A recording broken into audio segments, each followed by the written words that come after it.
परवीन कंधे पे गमछा टांग अपने खेतों की तरफ निकलने लगता ही है कि तभी पीछे से उषा उसे रोक लेती है। रुको, अरे रुको। ओहो, अब क्या हो गया? अपने साथ ये लेके जाओ।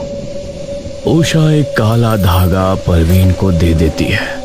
अरे इसकी क्या जरूरत है, रात को सोना ही तो है। अरे तो रात को ही तो खतरा होता है, बताया था ना। आप सुन नहीं रहे क्या? लोगों के साथ क्या क्या हो रहा है आजकल खेतों में। अरे कुछ नहीं हो रहा, फालतू की बातें बना रहे हैं।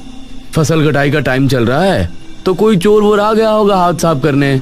इन बावले बच्चों ने बातें बनानी शुरू कर दी। आप ज्यादा शाने मत बनो और लेके जाओ इसे। अरे चिंता मत करो तुम।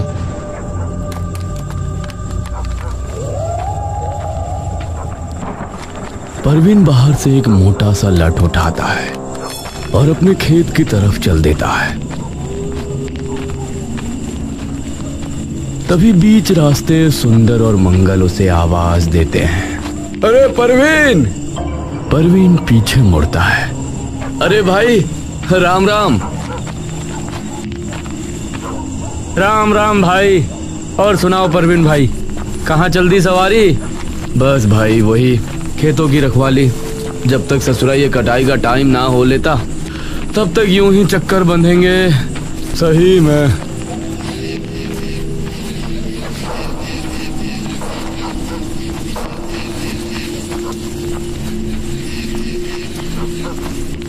तीनों खेत तक पहुंचकर अपने अपने खेतों पे निकल जाते हैं।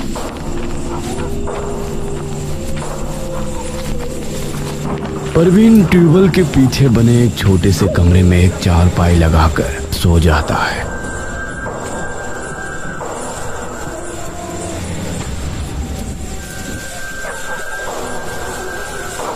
आधी रात हो चुकी होती है और सारे खेत एकदम सुनसान बस हवा में लहरा रहे होते हैं कि तभी परवीन के कानों में अचानक से पायल के खनकने की आवाज पड़ती है। पायल की आवाज कानों में पड़ती ही एकदम से परवीन की आंखें खुलती हैं। परवीन बाहर झांक कर देखता है लेकिन उसे कुछ नहीं दिखता।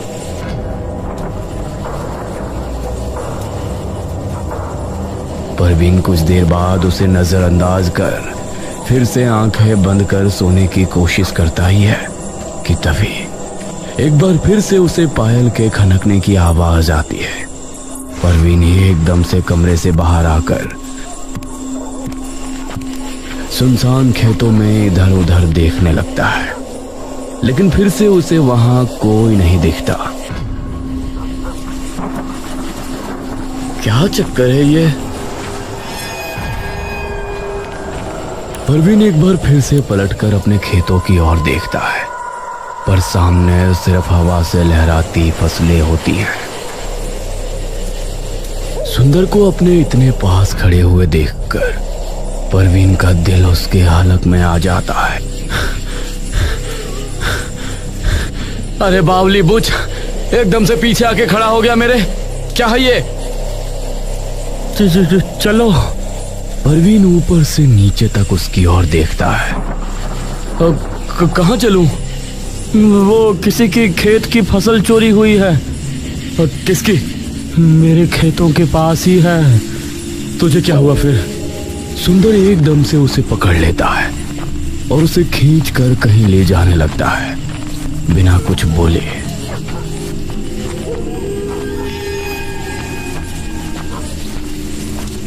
अरे क्या हो गया?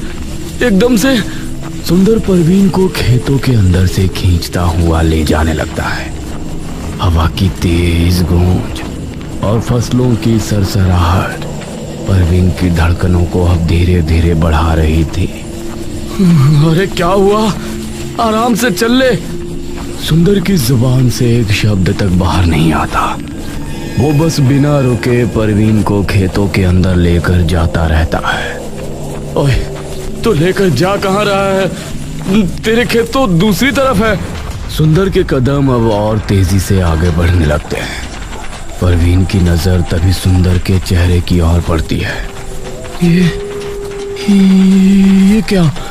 सुंदर का बेरंग चेहरा देखकर परवीन के चेहरे का भी सारा रंग उड़ जाता है।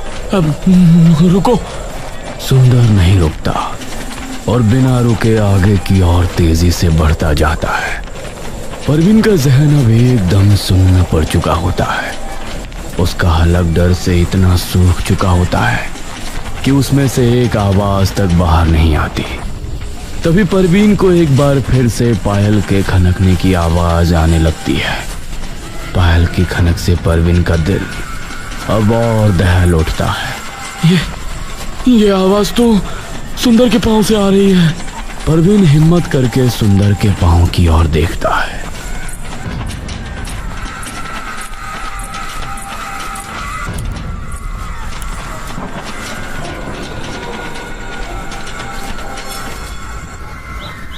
परवीन घर पर बैठा हुआ कि तभी उषा उसके पास दौड़ती हुई आती है। सुनिए। ओहो, क्या हुआ भाई? आप आज से खेत मत जाइएगा रात को। क्या? पर क्यों? नहीं, बस कह दिया ना, नहीं जाना। अरे पर क्यों, ये तो बता। अरे आप कान बंद करके निकलते हो क्या घर से बाहर? सुन नहीं रहे कि क्या क्या हो रहा है? क्या हो रहा है? जो भी खेतों में जा रहा है रात को, उन सबको वो दिख रहा है। परवीन धीरे से उषा के पास आता है। क्या वो? छलावा। क्या? छलावा। अरे वो तो सुन गया था, पर है क्या ये? छलावा बहुत ही खतरनाक चीज है। अगर एक बार किसी के पीछे लग गया तो बिना उस इंसान की जान लिए वो उसे छोड़ता नहीं। पर जाना तो पड़ेगा ना, वरना कोई फसल चोरी कर ले गया तो फिर आपको काला धागा दूंगी भैरों का, उसे ले जाना, फिर करीब नहीं आएगा वो। और ध्यान रखना, वो किसी भी इंसान का रूप ले सकता है। परवीन के हाथ पांव में बिजली की तरह कपकपी दौड़ जाती है और तभी परवीन फटाफट अपना एक हाथ अपनी जेब में डालकर कुछ ढूंढने लगता है। हे भगवान, वो धागा कहाँ है? परवीन खौफ से भरी नजरों से बस एक टक सुंदर की भयानक मुस्कान की ओर देखता रहता है कि तभी उसे दिखता है कि सामने एक पीपल का पेड़ है। पीपल का पेड़? ये क्या है? तू मुझे यहाँ क्यों लाया? सुंदर धीरे से परवीन की ओर देखता है और परवीन बस कुछ देर तक चुपचाप कांपती आंखों से उसे देखता रहता है। यहाँ से रात को आवाज आती है, झंकार, पायल की झंकार। जब तक परवीन कुछ समझ पाता, सुंदर एक झटके से अपने हाथ में पकड़ा लालटेन बुझा देता है और अचानक चारों ओर बस अंधेरा। तभी एक बार फिर से पायल के खनकने की आवाज आती है, पहले दूर से, फिर करीब, फिर इतनी नजदीक जैसे परवीन के कान के बिल्कुल पास। परवीन के कानों में पायल की झंकार पड़ते ही हवा की सरसराहट एक ही दम से हल्की पड़ जाती है। परवीन अब इतना सहम चुका होता है कि पीछे मुड़ने तक की उसकी हिम्मत नहीं होती। वो अपनी आंखों की पुतलियां इधर उधर कर पूरी कोशिश करता है कुछ देखने की, लेकिन उसे कुछ नहीं दिख पाता। कौन है? सुंदर? परवीन की सांसें तेज हो जाती हैं। उसके पीछे से ठंडी उंगलियां उसके कंधे को छू लेती है। जैसे ही उस स्पर्श का एहसास परवीन के जहन तक पहुंचता है, परवीन तभी एक गहरी सांस लेता है। हे भगवान, ये क्या चल रहा है? पेड़ के नीचे खुदाई वाले गड्ढे खुद से और गहरे होने लगते हैं। मिट्टी अपने आप गिर रही है, जैसे कोई अंदर से बाहर निकलने की कोशिश कर रहा हो। परवीन जैसे उन गड्ढों की गहराई में जाते जाता है, उसके अंदर से उस सन्नाटे को चीरती हुई एक चीख निकलती है। बचाओ! बचाओ! परवीन झपट कर मिट्टी को नोचकर उस गड्ढे से बाहर निकालता है और बिना रुके आगे की ओर दौड़ने लगता है। पीछे से पायल की खौफनाक छन छन उसके कानों में गूंजती रहती है। परवीन बिना एक बार भी पीछे मुड़े बस दौड़ता जाता है। ये कहाँ फंस गया? परवीन का मुंह एकदम लाल हो चुका होता है। उसकी सांसें पूरी तरह से फूल चुकी होती हैं, लेकिन फिर भी वो हाँफता हुआ दौड़ता चला जाता है। तभी पीछे से डरावने तरीके से चीखते हुए एकदम से सुंदर की आवाज आती है। रुक! परवीन को तभी अपने पीछे से किसी के दौड़ने की आवाज आने लगती है। परवीन हाँफता हुआ और जोर लगाकर दौड़ना शुरू कर देता है। हे प्रभु, रक्षा करना, रक्षा करना, रक्षा करना प्रभु! परछाई को देखते ही अब परवीन की धीरे धीरे आस टूटने लगती है और उसके कदम धीमे पड़ने लगते हैं। तभी परवीन को दिखता है कि सामने एक खेत में मंगल खड़ा हुआ है। ये देखते ही परवीन की सांस में सांस आती है और वो पूरी जान लगाकर उसकी तरफ दौड़ने लगता है। वो दौड़ता जाता है, लेकिन उसके करीब आने की बजाय वो उससे और दूर होने लगता है। ये क्या है? मैं आगे भाग रहा हूँ, लेकिन और पीछे जाता जा रहा हूँ। परवीन नीचे जमीन की तरफ देखता है और तभी एकदम से जाकर वो मंगल की पीठ से टकराकर नीचे गिरता है। अरे मंगल भाई, कब से आवाज दे रहा हूँ, सुन ही नहीं रहे हो आप तो। भाई, यहाँ इन खेतों में कुछ है। मंगल धीरे धीरे पीछे पलटता है। मंगल का चेहरा एकदम नीला और उसकी आंखें एकदम काली, मानो कोई जिंदा लाश परवीन के सामने खड़ी हो। तभी अचानक परवीन के नीचे की मिट्टी फिर से उसे निगलना शुरू कर देती है। नहीं नहीं, मैं बचाओ! परवीन खूब हाथ पैर मारता है, लेकिन उस धंसते गड्ढे से बाहर नहीं निकल पाता। परवीन जी, कहाँ हो? परवीन जी! उषा! उषा की आवाज सुनते ही मानो परवीन के दिल की धड़कन फिर से वापस आ गई हो। उषा! उषा! परवीन जी!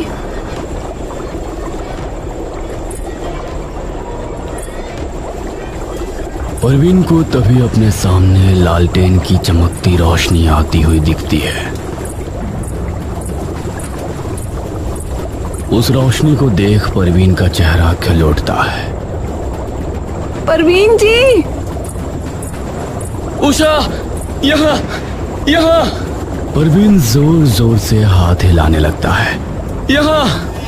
तभी लहराती फसलों में से उषा लालटेन लिए वहां आती है, जहां वो परवीन को जमीन आधा धसा देखती है। हे भगवान! परवीन जी! उषा! उषा दौड़ती हुई बाहर आती है और हाथ पकड़कर परवीन को बाहर खींच लेती है। उषा को देखते ही परवीन की आंखें नम पड़ जाती हैं। क्या हुआ था? यहाँ क्या कर रहे हो आप? परवीन एकदम से उषा के गले लग जाता है। अरे क्या हुआ? उषा उसे अपने से हटाकर सामने करती है। क्या हुआ, पहले ये बताओ। वो सच में है यहाँ। ये बात सुनते ही उषा की आंखों का मानो सारा रंग उतर जाता है। उषा फटाफट से परवीन का हाथ थामती है और वहां से अपने खेत की तरफ भागने लगती है। मैंने कहा था ना आपको, और आप वो धागा भी नहीं लाए ना? शायद रास्ते में कहीं गिर गया होगा। अब चलो, पीछे मत मुड़ना, और चाहे किसी की भी आवाज क्यों ना आए। उषा और परवीन जैसे तैसे करके अपने खेतों तक पहुंच ही जाते।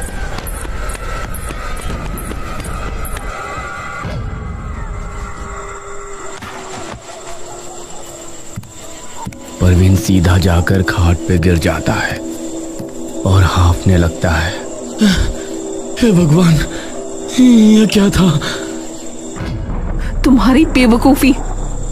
अरे माफ कर दो, आज तो तूने बचा लिया भगवान बनके। ठीक से लेट जाओ। परवीन आराम से खाट पे लेट जाता है और उषा उसके पास ही बैठ जाती है।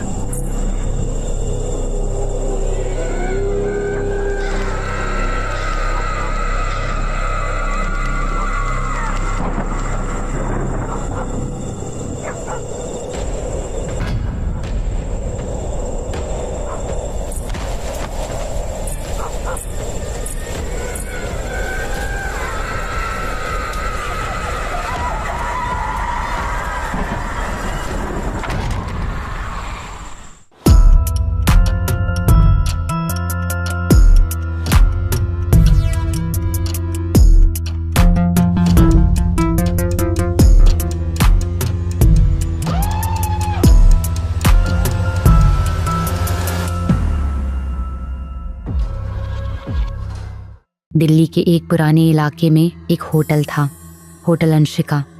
बाहर से देखने में सब कुछ सामान्य लगता था, लेकिन उसके अंदर एक ऐसा राज छिपा था जिसे जानने की हिम्मत कोई नहीं करता था।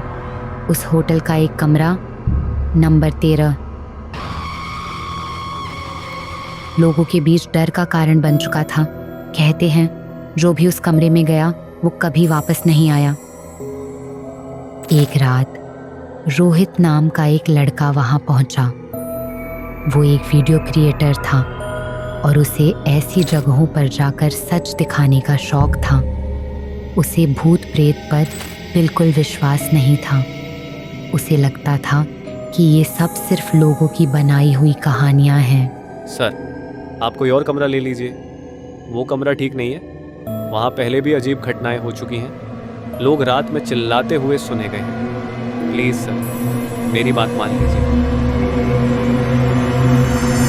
तो आज हम हैं उस कमरे में जिसे लोग भूतिया कहते हैं। सच क्या है ये आज पता चल जाएगा।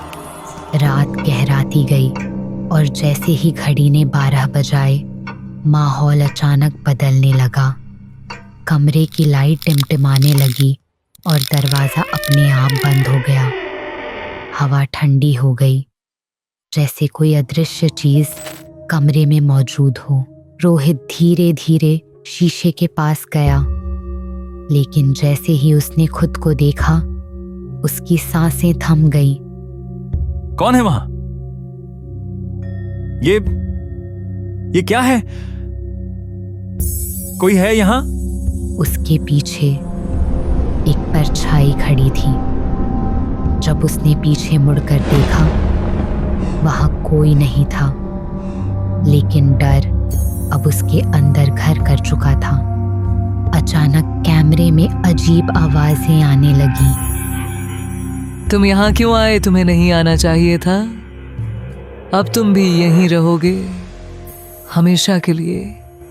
रोहित ने स्क्रीन की तरफ देखा और उसकी चीख निकल गई। बचाओ बचाओ बचाओ बचाओ! कैमरे में एक लड़की दिखाई दे रही थी जो उसके बिल्कुल पीछे खड़ी थी। उसकी आंखें काली थीं और चेहरा खून से भरा हुआ था। अगली सुबह जब होटल का मैनेजर डरते हुए दरवाज़ा खोलता है तो कमरा खाली मिलता है। रोहित कहीं नहीं होता, बस उसका कैमरा ज़मीन पर पड़ा होता है, जिसमें आखिरी रिकॉर्डिंग चल रही होती है। वीडियो में रोहित चीख रहा होता है, बचाओ बचाओ बचाओ बचाओ! और उसके पीछे वही लड़की खड़ी मुस्कुरा रही होती है। इसके बाद कैमरा अपने आप बंद हो जाता है। आज भी कमरा नंबर 13 खाली है, लेकिन कहते हैं रात के 12 बजे वहाँ से आज भी चीखें सुनाई देती हैं।